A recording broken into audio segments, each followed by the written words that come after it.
Kasia, what got you involved in the latest movement, the Warsaw protests? Well, I'm a woman, and those protests are about women's rights and about the access to abortion. And every woman, I think most of them might need one someday. So this is an issue of healthcare and my basic rights. So I think it's weird not to participate in those protests right now. Yeah. And I think where I'm going is how are people organising? Is it an individual basis? Are there groups organising people? Is this a kind of Facebook thing? How is this being organised? Because it's massive. Yes, well, the internet is definitely helping. There are those events organized there, and well, every not only major city, but only really, but also really small towns and even villages. So the internet, yes, and also small groups of experienced activists, women activists who are helping us get it all together.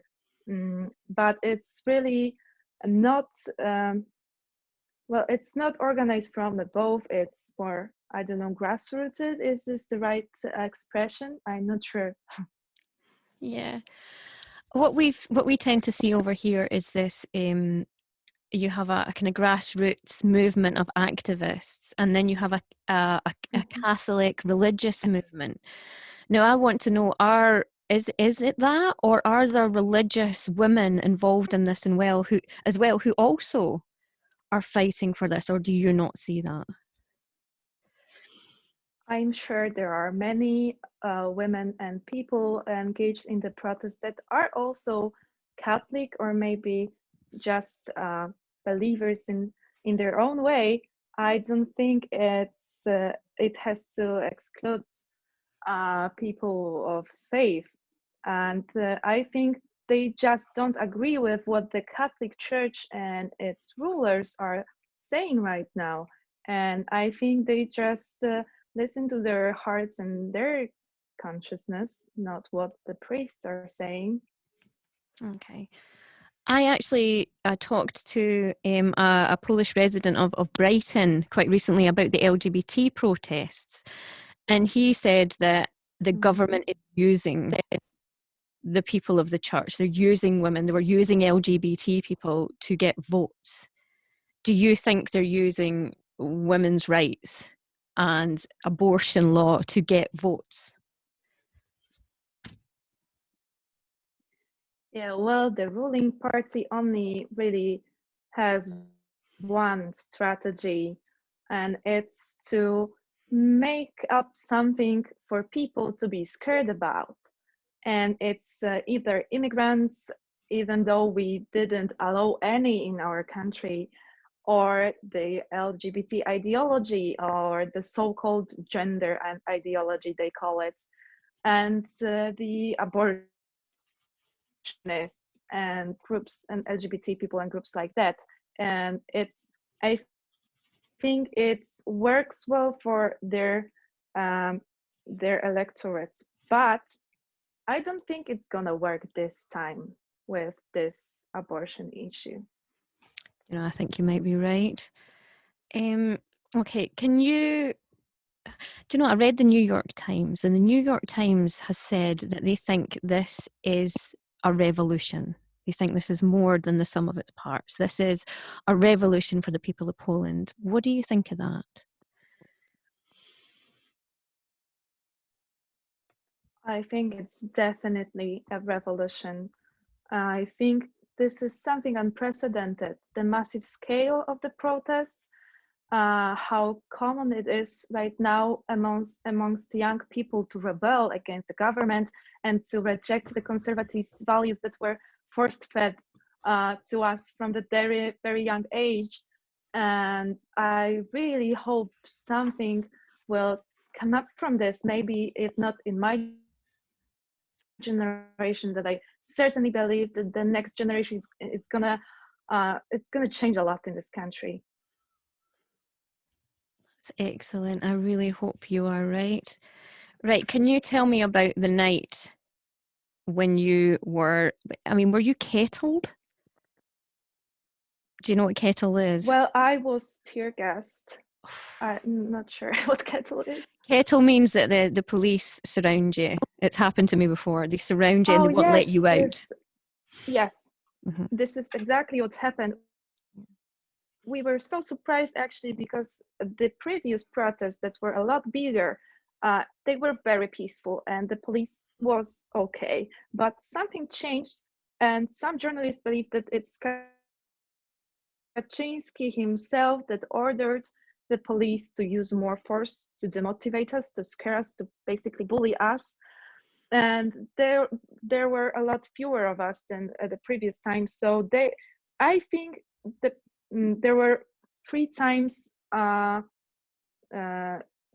the size of the police force was like 3 times bigger than the protest itself. There were just a lot of them, and yes, they kettled us, and they wouldn't let us go for a few hours, and then those plainclothes policemen that were not identifiable in any way went into the crowd, started dragging people out and beating them with those metal tubes. So people were scared because we were attacked by neo-Nazis groups before. So we thought it was them because we couldn't figure out it was police.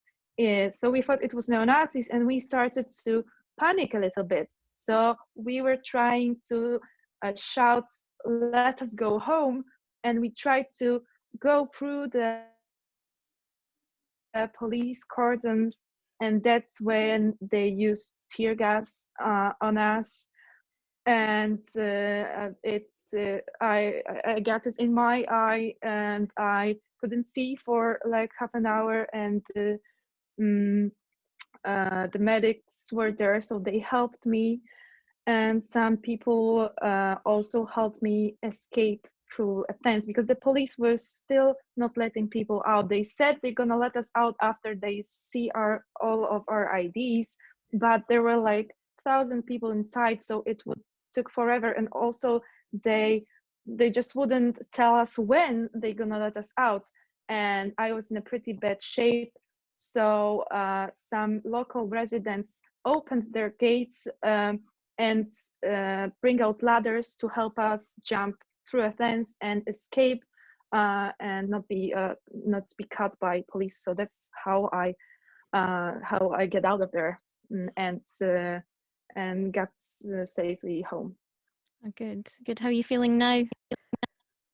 No, right now I'm fine. It was just tear gas, so it was temporary. Thank you. Okay, okay. And do you know what happened to the people who didn't climb that ladder?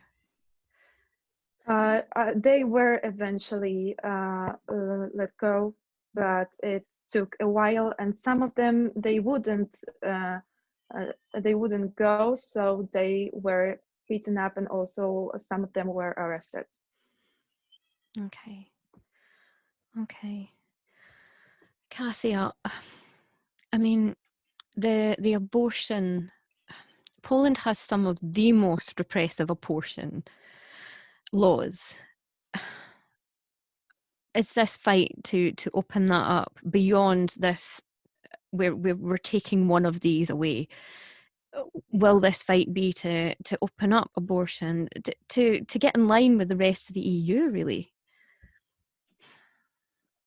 Yeah, well, that would be something, because even before the Constitutional Court ruling, we had already one of the most restrictive abortion laws in the world. Really, it was only allowed in 3 cases: the danger to women's life, the severe defects of the fetus, and the cases of rape.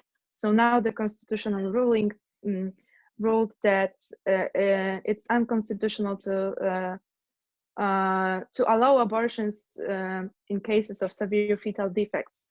And it was like 97% of legal abortions in Poland. So basically, right now, there won't be practically any abortions happening. Mm. And and this free cases, they were called the compromise. And many even liberal politicians were defending they were saying it's the right way, like we are compromising, we allow abortions in those free cases, but they are so restrictive. And I think right now it's not going to be enough, even if somehow we could go back to those old rules. They are not enough to keep us safe, and we need more. We need basic healthcare for us, and we need rights. Okay. Is there any further protests happening in the next week? Do we know? Yes, I think I'm gonna go on one on Monday, and it's very dynamic situation. So they are happening all over the country, and they are happening from day to day. We can call each other on Facebook and just go. So I'm sure there are gonna be more. I don't know how many of us will go because, well, people are scared. But yes, I will go on Monday. Excellent. Kasia,